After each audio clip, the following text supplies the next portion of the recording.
I almost didn't write this essay. In fact, for a long time, I was embarrassed by it. Guys, working in my parents' Chinese restaurant, getting burned by the deep fryer, admitting I hated every second of it, it felt too personal, too raw. But it's the same embarrassing essay that got me into Princeton, Yale, Georgetown, a bunch of other amazing schools all those years ago, and has helped me earn more than $1 million as an entrepreneur, editor over these past 5 years. Because of this essay, because of this Common App personal statement, I was inspired to launch this channel, to co-found the Elevated School with my best friend, Jeff. And since then, we've had the privilege of helping hundreds of seniors from every background imaginable gain hundreds of acceptances to every single top 20 American college and university. Here's my pinky promise to you, my dear virtual little sibling. First, I'll read my Common App essay. Next, I'll analyze precisely how it works using the following professional storytelling techniques. This way, you can learn and leverage them for your own stories.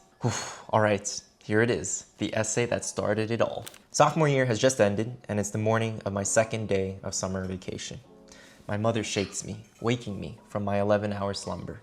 Silo, she whispers in Cantonese. Remember, you have to work at the restaurant today. Your father, he needs you. I rub my eyes with the tips of my fingers. I shake my head.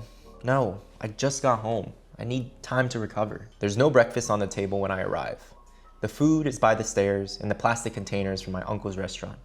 My father is sitting on our shoe bench. His head is bent towards his knees. His right forearm is in a cast. His middle finger is taped to his index and fourth finger in a makeshift splint. He tries to put on his gray sneakers that were once white, but fails. I rush to his side and help him. When we're finished, we head to work together. I've worked in the restaurant before, but today is different. Instead of answering phones or wiping down tables, I'm in the kitchen, moving between stoves that breathe steam and heat and sweat. The mornings are slow, so my father takes this opportunity to guide me through my duties. He speaks softly. First, he gives me a tutorial on the small wok used to cook main dishes, then the fryer. Finally, the large wok used to cook fried rice. At the other side of the kitchen, my uncle laughs. Let me tell you something, Silo. If you learn anything, it should be how to fry rice. A Chinese man who doesn't know how to cook fried rice is like an Italian man who doesn't know how to make pasta. Dad lets Uncle take over when we move to the large wok. Uncle watches me closely during my first few batches. Not too slow, then the rice burns, but not too fast. Then the rice doesn't cook evenly. Here, let me give you a small batch. Those are a bit easier. He fetches the rice and ingredients, dumping them in the center of the wok. Try now. I cook for several minutes, tossing the rice in the heavy wok. When I'm done, Uncle reaches in and plucks a few grains of rice to try. Not bad, he says. Already better than your cousins. Yet despite Uncle's jolly attitude, I hated every day I worked at the restaurant. There'd be no time for sitting, for loitering. We'd work 10 hours a day on weekdays, 12 on the weekends. My days had been stolen from me. Life in the kitchen was physically grueling too. Smoke in my eyes, strained muscles from the repetitive work, burns from the deep fryer. You know, once I even considered faking sick so I wouldn't have to cook anymore. But the thought quickly disappeared as I realized that my injured father would take my place. 3 weeks later, as we're driving home at midnight after a particularly busy Saturday night, my dad turns off the radio. He turns to me, coughs and says, "At first, I didn't think you could do it. But then you showed up every day, woke up every morning, and came with me to the restaurant. You worked in the kitchen. You put in the hours, and never once did you ever say you were tired." He leans over the passenger seat, embracing me in a rare hug. "I'm so proud of you, son," he says, "and I want you to know that I love you." I stare at my hands on the steering wheel, grip them tighter. I sniffle, and as I make the left turn on 104th onto that final stretch home, I realize that what I've done this month is what my father has done for 20 years, and I'm filled with a sense of relentless gratitude. Damn, reading that again after all these years is still hits, you know? But here's the thing. This essay, and really my entire application, it didn't work because I had the craziest extracurriculars or the best test scores. If I'm being real, I wasn't even in the top 20% of my senior class when I graduated. What I did have was my unique competitive advantage, which was this humbling story about a pretty heartfelt topic, which I believed would position me really well and help me stand out from the rest of my peers. For reference, I attended Phillips Exeter Academy for 4 years on full financial aid. And if you've never heard of it, it's known as one of the best private boarding schools in the nation. Some even consider it one of the best private schools in the world. But that's enough about me. Let's talk about the 5 key principles at play here and how to apply every single one in your own writing.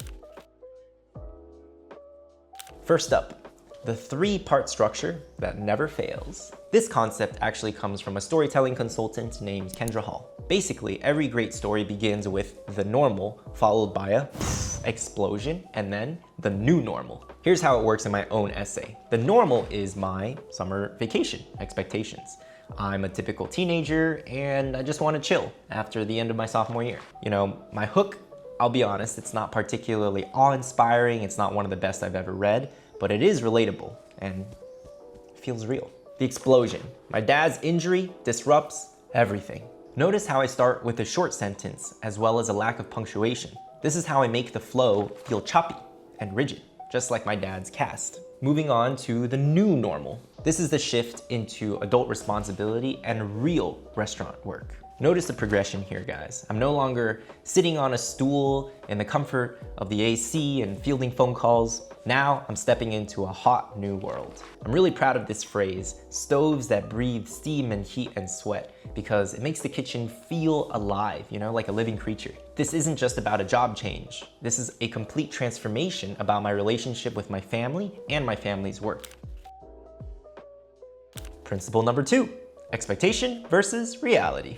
This principle comes from none other than the legendary storytelling teacher himself, Mr. Robert McKee. Compelling narratives emerge when subjective expectations meet cold, hard, objective reality. The expectation is that maybe this job won't be so bad. Kevin's uncle is praising him, and after some time, he might be able to find some joy, you know, in this menial work, right? Wrong. The reality is that the work is absolutely brutal, despite the encouragement. This contrast is hella powerful. Even when I was succeeding and getting praised, the reality of the work was still overwhelming. Remember this lesson, guys. The gap between subjective interpretation and objective truth. Mwah. That's the secret sauce that creates honest tension and keeps readers hooked. By the way, my dear virtual little sibling, don't forget to like and subscribe. Why? Because later this fall, I'll be editing your Common App essays for free on YouTube. Anonymously though, of course. Last year, quite a few of our subscribers actually got into their dream school after I workshopped their personal statements. So, hey, that could be you too. Principle number 3, vulnerability = strength. Here's where most students mess it up. They think that they have to be the hero of every moment in their story. But this is a little bit counterintuitive. It's actually vulnerability, admitting your flaws, your weaknesses, your struggles. That's what creates real, authentic connection. Instead of hiding my struggles, I openly admit my honest feelings. I mean, if you really look at the essay, there's really not a single sentence where I say everything was all sunshine and rainbows. I can't stress this enough. Vulnerability is so important in your guys' Common App essays. In fact, it's one of the 6 main character traits that we tell students to emphasize in our secret rubric. Actually, it's not so secret. It's right here on YouTube, completely for free. So check it out. Anyways, the main idea here is that colleges, they don't want fake heroes. They want real people who admit real flaws during real challenges. Yes, principle number 4, arguably the most controversial and misunderstood. Show, don't tell. Notice how I never say, the kitchen sucked. I make you feel it. Smoke in my eyes, strained muscles from the repetitive work, burns from the deep fryer. I'm literally going through each sensory detail one by one, starting with sight, then motion, then temperature or touch. Concrete details like these transport the reader. You're not just passively reading about my experience.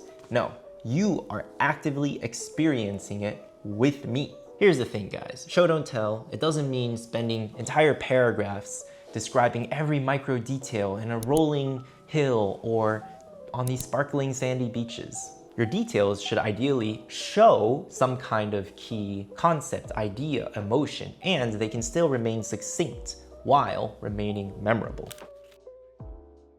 Number 5, my favorite principle and technique. Guys, steal like an artist here.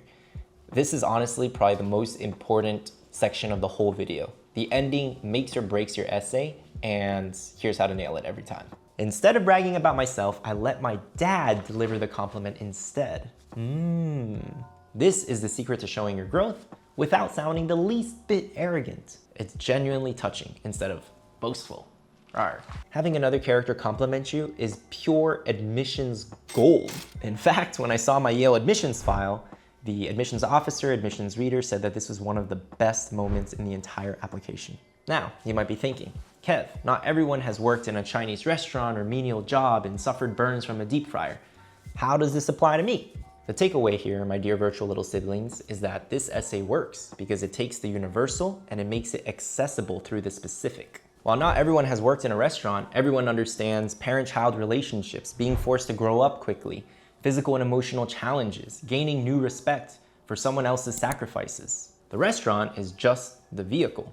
The real story is about a tired teen, yours truly, who learns to appreciate the magnitude of his father's sacrifices. Now that is universal.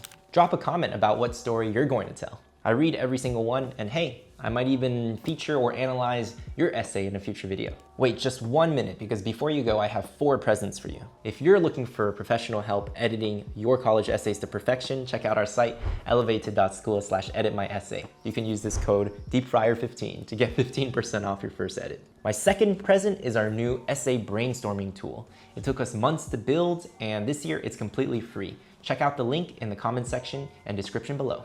My third present is this awesome playlist where I analyze and break down the other winning Common App essay formulas, which have helped our students get into their dream school.